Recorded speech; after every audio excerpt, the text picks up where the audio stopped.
안녕하세요. 자유 유튜브입니다. 오늘은 시장의 바닥은 어디일까? 과거 빅스가 보여준 시장의 바닥, 이번에도 적용될까라는 제목으로 이야기를 한번 해볼까 합니다. 자, 제가 지난 영상에서 빅스 지수를 통해서 지금 어떤 마음가짐을 가져야 될까, 여기에 대해서 한번 이야기를 해봤습니다. 자, 그렇다면 오늘은 두 번째 시간으로 좀 더 디테일하게 과거 두 차례 사례를 비교해 보면서 과연 과거의 사례가 우리에게 어떤 교훈을 주고, 그렇다면 우리가 어떻게 대응하면 좋을지에 대해서 한번 생각해보는 시간을 가졌으면 좋겠습니다.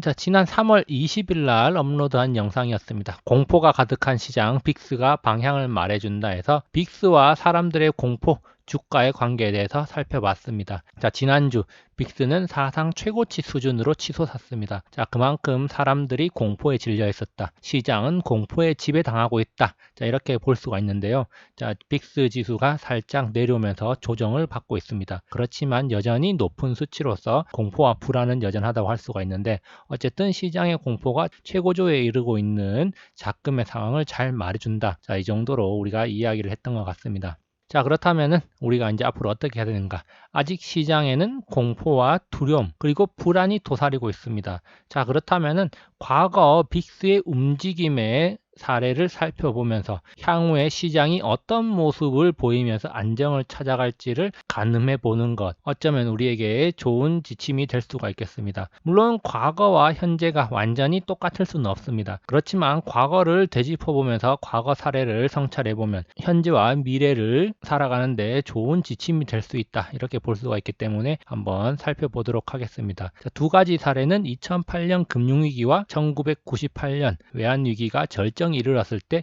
우리나라와 미국의 증시가 어떤 모습을 보여줬는지 살펴볼 겁니다. 자, 첫 번째로 2008년 금융위기입니다. 자, 지금 현재 일어나고 있는 하락은 과거 20년 동안의 사례에서 2008년 금융위기와 1998년 외환위기가 절정에 이르렀을 때, 자, 그때 사례에 비견할 만합니다. 자, 그래서 제가 지금 여기 보시면은, 자, 2008년 당시에, 자, 빅스 지수가 요 위쪽에 있고요. 그리고 아래쪽에는 검은색으로 S&P 500, 자, 파란색으로 나스닥, 그리고 빨간색으로 코스피 지수 차트를 이렇게 겹쳐 놨습니다. 그래서 좀 더 명확하게 알아보기 위해서 제가 분홍색 선으로 이렇게 빅스가 최고점을 찍었을 때 분홍색 수직 점선을 그어서 빅스가 최고점에 달했을 때 우리나라와 미국 증시가 어떤 모습을 보였는지를 체크를 해 봤습니다. 자, 그래서 나온 결과물이 이건데요. 일단 2008년 10월 24일 날 1차 피크를 쳤습니다. 자, 이때 장중 고점으로 89.53을 찍었고 종가로는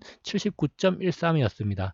그리고 한 달 정도 지난 11월 20일에 2차 피크로 장중 고점 81.48, 종가 기준으로는 80.86을 찍으면서 종가 기준으로 최고치를 찍었다는 거 확인할 수 있습니다. 자, 그러면서 이때 우리나라 증시 빅스가 올라가면서 글로벌 증시가 이렇게 흘러내렸고요. 자, 그러다가 2008년도 10월 24일 장중 고점을 찍은 날 우리나라 코스피는 최저점을 찍었다는 거 여기서 확인할 수 있습니다. 자, 그리고 빅스가 떨어지면서 미국과 우리나라 증시가 상승했었고요. 그러다가 다시 빅스가 올라가는 것과 반대로 우리나라와 미국 증시가 하락하는 모습을 보여줬다는 것. 그리고 피크를 찍은 날 미국 증시, 우리나라 증시도 다 하락을 했는데 우리나라 증시는 전저점을 이탈하지 않았지만 미국 증시는 전저점을 이탈하면서 또 한 차례 공포가 크게 달했다는 거 우리가 확인할 수 있습니다. 자, 그러면서 이 이후에 W자 반등을 보이면서 다시 증시가 올라왔고, 물론 큰 폭의 상승은 없이 계속 바닥권, 박스권을 만들면서 바닥 다지기에 들어갔다는 점 우리가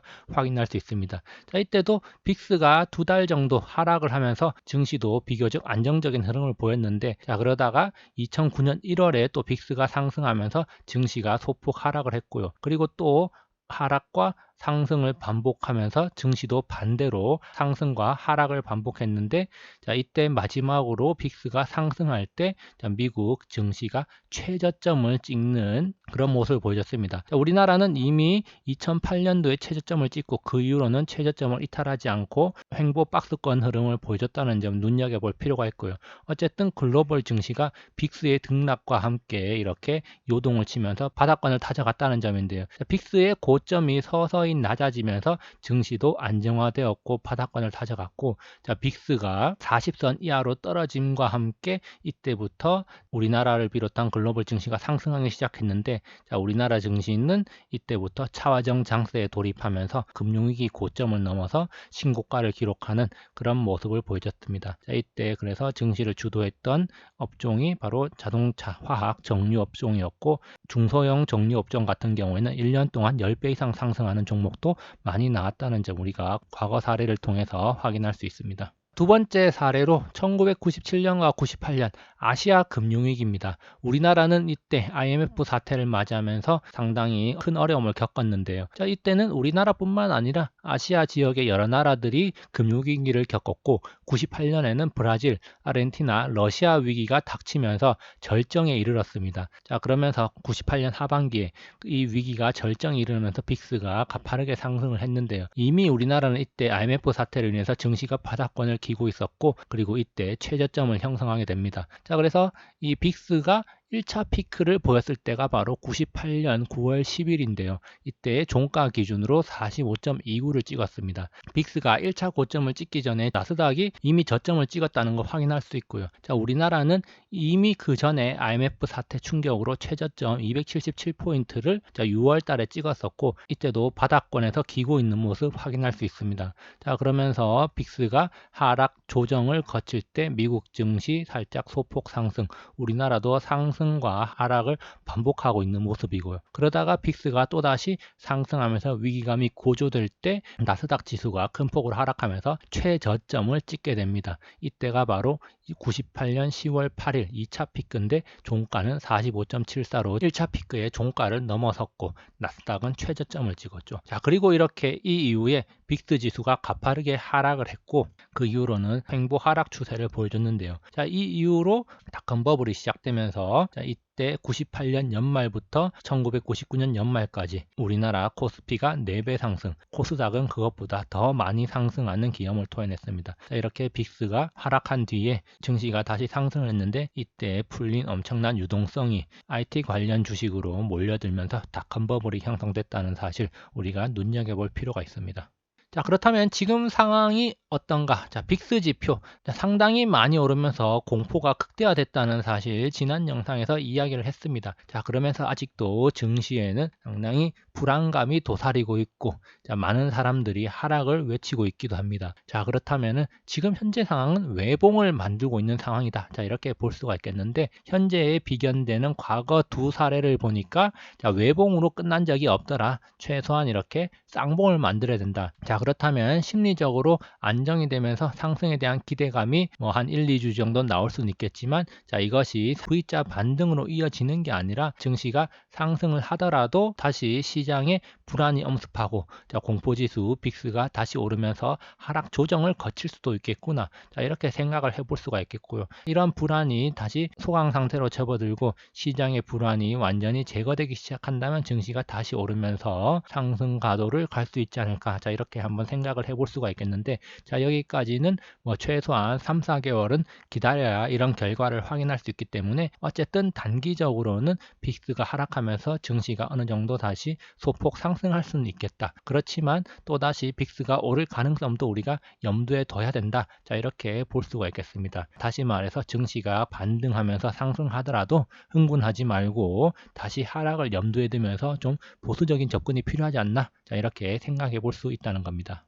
지금 상황이 끝날 것이라는 실질적인 희망은 그러면 우리가 어디서 찾아야 되는가? 필요한 것은 시간입니다. 우리가 아무리 급하게 치료제가 나오라고 해도 바로바로 나올 수가 없습니다. 결국은 얼마나 빨리 치료제가 나오는가? 자, 여기에 딸린 건데, 문제는 시간이라고 할 수가 있겠습니다. 결국에는 이런 치료제가 빨리 나와야 이번 사태에 대한 사람들의 두려움, 공포가 많이 사라질 수 있고 사태가 끝날 수 있는 것이라고 할 수가 있기 때문에, 자, 이런 증시 상승을 위해서는 시간이 필요하다. 이렇게 연결 연결될 수가 있겠습니다. 자, 그래서 최근에 여러 가지 신문 기사들을 한번 살펴보면 삼성증권에서 치료제로 거론되고 있는 렘데시비르 임상 결과가 다음 달 확인될 것이다. 4월 초에 나올 것이다. 이런 이야기가 많고요. 4월 초에 임상 결과가 나온 뒤에 치료제가 보급되기까지는 뭐 한 달 정도 시간, 4월 말에서 5월이나 돼야 되지 않을까. 자, 이런 생각 한번 해볼 수가 있고요. 그리고 최근에 말라리아 치료제인 클로로퀸에 대한 이야기가 많은데 국내에서도 임상에 착수했다는 이야기가 들리고 있고, 트럼프는 대국민 성명을 통해서 말라리아 치료제로 치료가 가능하고 게임 체인저가 될 것이다. 이런 이야기를 하고 있습니다. 자, 그렇지만 이런 것들에 대해서 효능이 완전하게 검증되지 않았고 FDA 승인과 보급에는 시간이 걸리기 때문에 어쨌든 시간이 필요하다. 이렇게 볼 수가 있겠습니다. 결국에는 시간이 필요하다. 뭐 이렇게 귀결이 되는데요. 그렇지만 우리가 아무리 시간이 지나도 잊으면 안 되는 한 가지 사실이 있습니다. 자, 미친 듯이 풀린 돈은 과연 어디로 갈 것인가? 어디로 갈 것인지 지금 우리가 생각을 해볼 수가 있겠는데요. 자, 이번 사태가 끝나게 되면은 그 향방을 명확히 알 수 있을 것입니다. 한국은행 국고채 단순 매입을 시작했다. 3월 22일 뉴스 기사인데요. 사실상 우리나라도 지금 양적 완화에 들어간 게 아니냐, 이런 이야기가 나오고 있고요. 자, 미국 연준은 제로금리와 함께 7천억 달러 양적 완화 가동했고, 미국은 또 경기 부양책으로 2,500조, 독일도 지금 1,000조 원짜리 경기 부양을 하는 돈폭탄을 내던지고 있답니다. 자, 모든 사람들이 다 알고 있습니다. 이렇게 돈을 푼다고 해서 이번 사태가 종결되는 것은 아닙니다. 중요한 것은 치료제인데, 어쨌든 여러 가지 경제적인 문제가 악화되기 전에 돈을 푸는 것이고, 그리고 치료제가 나왔을 때 풀린 돈들은 경제 활성화와 자산시장 상승의 촉매제가 될 수가 있다는 점 우리가 기억을 해야 될 것입니다. 결론입니다. 모든 일에는 시간이 필요합니다. 자, 이제 겨우 2020년에 4분의 1이 지나가고 있습니다. 지금 경험하는 하루, 일주일은 길게 느껴질 수가 있습니다. 그렇지만 지나고 나면 아주 짧은 찰나의 시간일 뿐입니다. 자, 우리가 역사를 공부할 때 수백 년, 수천 년의 시간은 매우 짧게 느껴지지만 우리가 살고 있는 하루, 이틀, 1년, 10년은 매우 길게 느끼는 것처럼 지금 우리가 느끼는 고통은 아주 길게 느껴질 수가 있겠지만 나중에 지나고 나서 웃으면서 이야기할 때는 지금 시간이 아주 짧은 하나의 추억, 경험일 뿐이라는 사실을 우리가 기억을 해야 될 겁니다. 과거에는 빅스 쌍봉을 만들고 안정을 되찾았다는 사실을 우리가 살펴봤습니다. 과거 사례를 현재에 적용한다면 다시 한번 큰 공포와 충격이 올 수도 있다는 사실을 염두에 두고 시장에 임하는 게 좋을 것 같습니다. 피터 린치의 주옥 같은 조언으로 오늘 영상을 마무리하겠습니다. 이번에는 다르다라는 말은 종말론자들이 가장 좋아하는 말이다. 지금껏 많은 위기가 있어 왔지만 회복되지 않은 위기는 없다라는 말을 한 적이 있고요. 자, 그리고 하락을 피해 시장을 빠져나간 이들은 다음번 상승에서 랠리를 놓칠 가능성이 크다는 점 명심해야겠습니다. 이번 하락 그리고 이번 사태가 지나고 나면 한 번의 상승 랠리가 올 수도 있다는 점을 우리가 기억을 하고 명심을 해야 될 것입니다. 여기까지 영상을 감상해 주셔서 감사하고요. 항상 즐거운 하루 보내시기 바랍니다. 감사합니다.